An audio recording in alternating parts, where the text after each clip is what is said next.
And so, my dears, here we are on this beautiful day, in this beautiful place, in this beautiful life that each one of us is having. And we have the opportunity to look at this thing called the law of prosperity. Now, all of us are familiar with many prosperity seminars and classes and 10 steps to and 12 steps to and several ways to and all of that to realize prosperity in our lives. But I'm not going there this morning because that's not the way Spirit moved me to go this morning.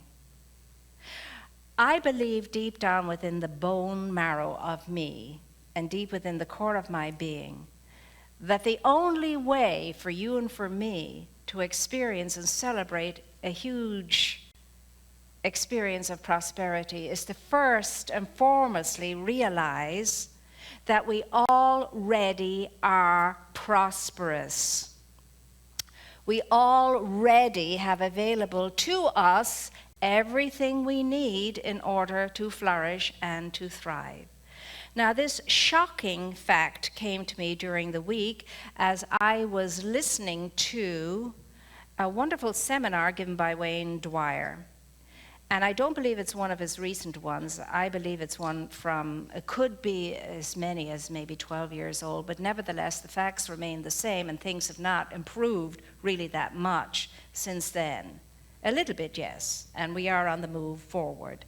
And it's called, It is Never Crowded on the Road Less Traveled. That's the seminar. It is never crowded on the road less traveled. And it's a great seminar, and there's great information in it.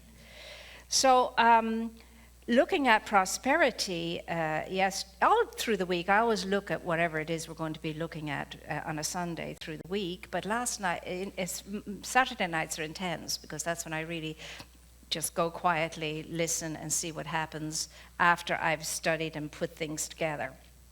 So this is what came through. To remind us all of these statistics, if you and I have within our refrigerator food, if we have clothes on our back, a shelter over our heads, if we have a safe place to sleep, if we're in reasonable health, and if we have a bit of money in the bank and some coins in a dish somewhere, then we belong to 8% of people in the world who can say that this is so. And the other 92% think we're very extremely wealthy. Now that's a sobering thought. It's a very sobering thought.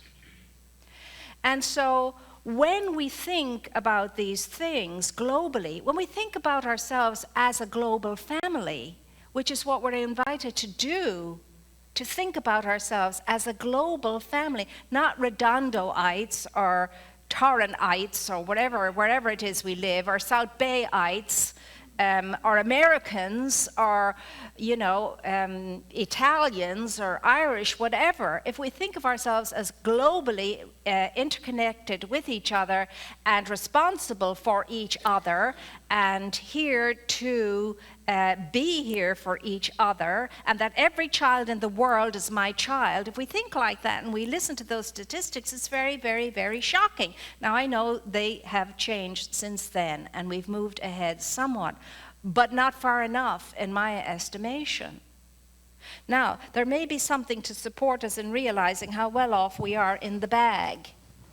Pick up the bag. It's very, very light. My gosh, today it's very light. And in it, there's a very light piece of paper. But on the piece of paper are some very heavy statistics that we need to remember from time to time. And this is what Wayne Dwyer was sharing when he looked at it all. He said, think about the world as only having 100 people in it, just 100 people in it. And if we break down the 100 people, here's what we'd have.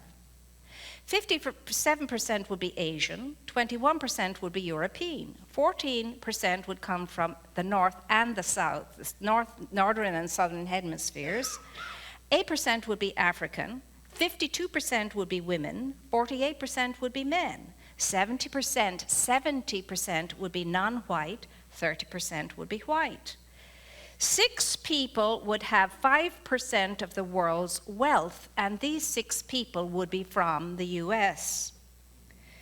80% would live in substandard housing, 70% would be illiterate, and 50% would be malnourished. 1 person would be near death, and 1 person would be near birth.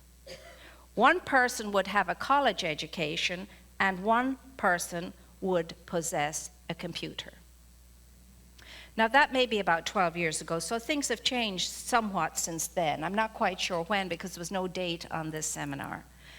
And I read those statistics along with the other that I just shared previously, and I thought, oh my gosh, here we are running to all these prosperity classes to learn how to be prosperous and become prosperous, when we already are prosperous. And in the light of those facts, ought we not be flooded with a sense of gratitude? Ought we not be deeply moved passionately to the endeavor to create a compassionate world that works for all? You and I stand under a very powerful banner. We are in community for one reason alone. We are united under a common vision and mission. And the vision is to awaken ourselves spiritually and to awaken humanity spiritually through creating a compassionate world that works for all, by honoring presence, by nurturing spirit, by enriching the life we all serve. And everything you and I are part of in this establishment should be supporting that vision and mission in all that we think and say and do. For example, we are moving more into that in the bookstore now. We're endeavoring to get into fair trade and help people through our purchases that have so much less than we are, but very often who are more optimistic than we are. In the light of those statistics, we ought never to complain ever again. We ought never talk about lack and not enoughness and what we haven't got. Many of these people in the 92 percentile are far less complaining than we are. Far less complaining than we are. It's an amazing thing, that, isn't it? It was a big lesson, a deep eye-opener for me to be reminded of statistics like this. This is a human family. This is our family. We belong to each other, and it's time that we started to understand what true prosperity is all about. And so when we look at this thing called prosperity, we have to understand that it is diminished every time you and I feel that we're in need of something, lack something, we don't have enough of something. That stands and stops and blocks the flow of increasing the blessings that we already have, the good that's already in our experience. It stops that, it blocks that, and we need our blessings and our good to expand exponentially so that we have more blessings to share from, more good to share from, and make the difference in our life and living, and to be able to do what we're here to do, and that is to raise ourselves and all life up. That's what we're here to do. Now, you and I, like it or lump it, we are balls of energy. Great balls of energy is what you and I are. We are energy, energy, energy. Now, it mightn't feel like that sometimes when you're dragging. But the truth is, you're a ball of energy, and so am I. Now, everything we think, say, and do and feel is either appreciating that energy or depreciating that energy.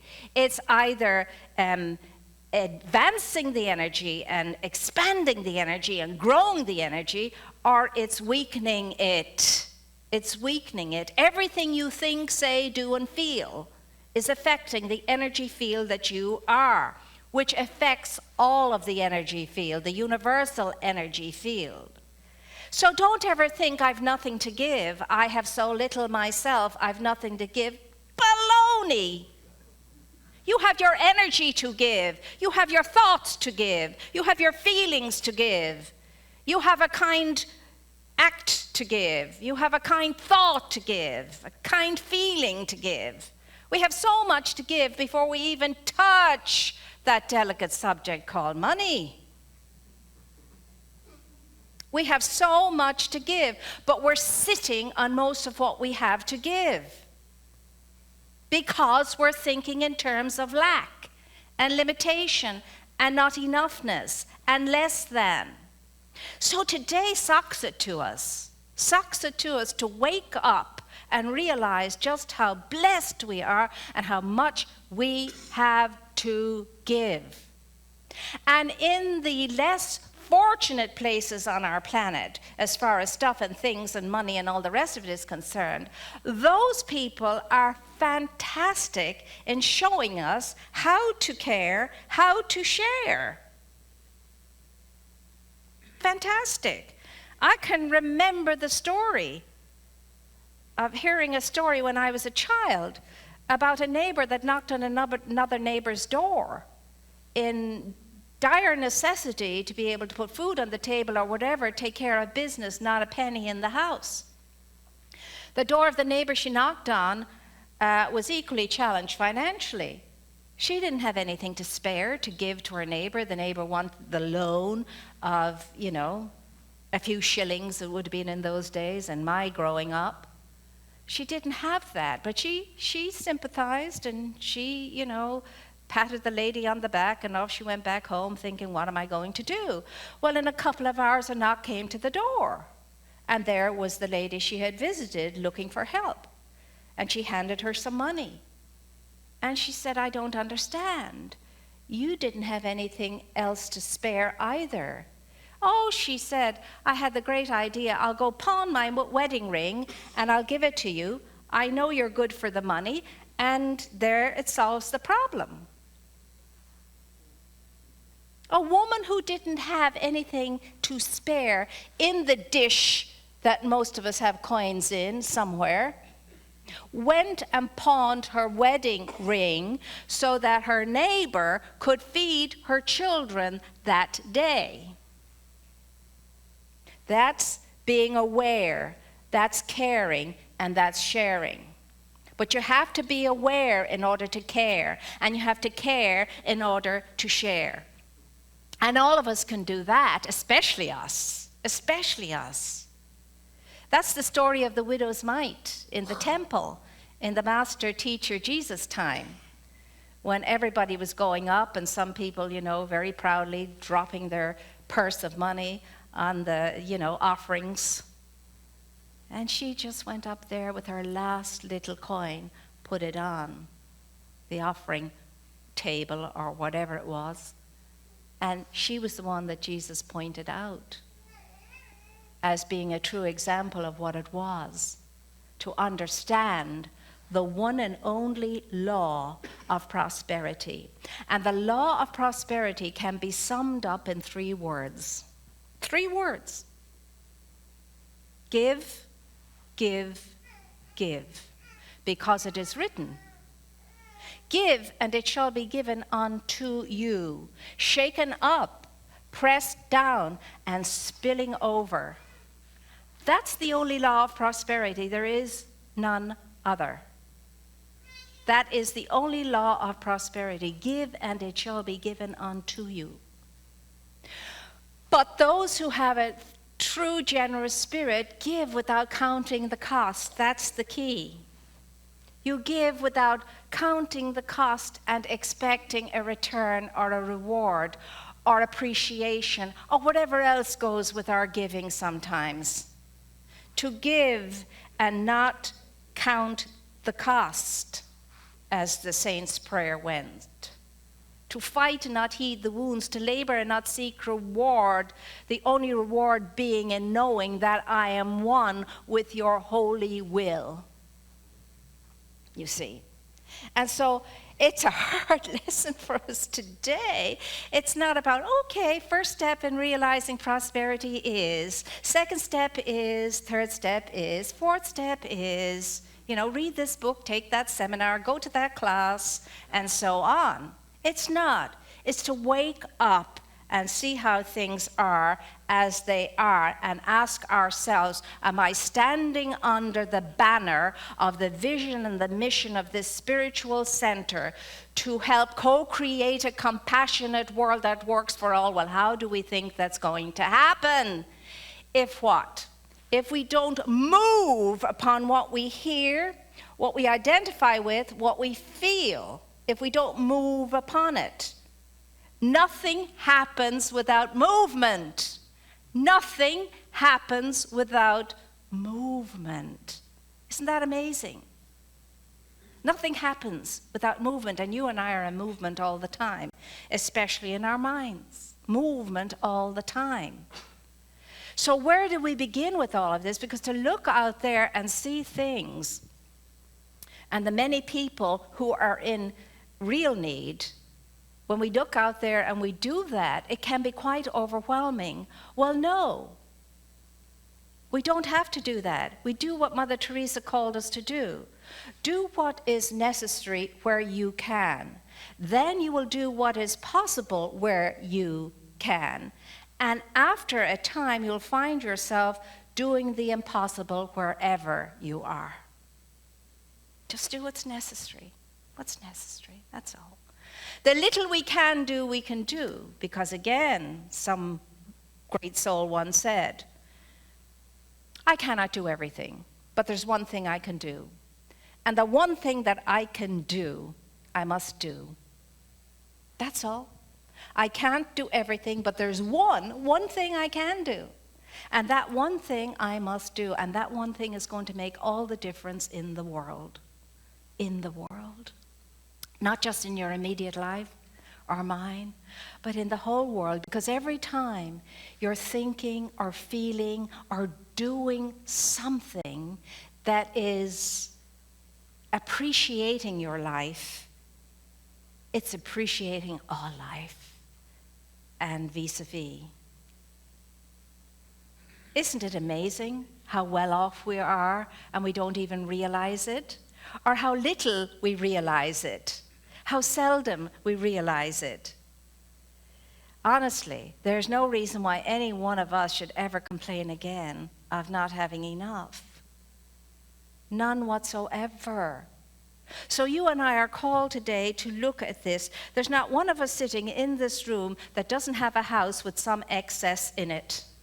That is not needed, not used, and even forgotten about. Even forgotten about. I've gone off into cupboards and drawers. Oh, I forgot I had that. And shoved it back in and closed the drawer. So, whatever it means to you, whatever calls you as a result of this sharing and Spirit's wanting us all to focus on this today, is what is yours to do. It's what calls you, whatever calls you to do. But remember, the road to prosperity is paved with stones marked, give, give, give, give, give. And if you and I give with the right attitude, the right sense and sensibility, we will never know want. We will never be without. We will always have enough, and then enough will always be more than plenty. And you and I will always have those 12 baskets left over after the great feast from which to share. What is life if it's not about being aware, about being understanding of the need to care, and then the necessity to share? Now, we are aware, to some extent anyway, we are aware. I know we all have the desire to share because we do care. And in order for that to happen, what we have to understand more deeply, more fully, is each one of us is empowered. We are empowered with an awesome power that each one of us can move upon and use for good in our own lives and in the world. And the invitation always from the Christ within is, you are empowered, go and empower. That's the invitation from the Christ within. You are empowered. Go and empower wherever you are. with whomever you are, however you are. Do not fall into the trap of being imprisoned by a mood or an emotion or an erroneous thought that tells you you don't measure up, you haven't got what it takes, you are not enough, you're lacking something. Do not fall into that trap. It's nonsense. It's not the truth. So we do have to shake ourselves up and do what is necessary to live the best life that we can live. And the first thing that is necessary might be to knock off the nonsense that's going on in my own mind and the erroneous feelings that I'm feeling in my own sensibility.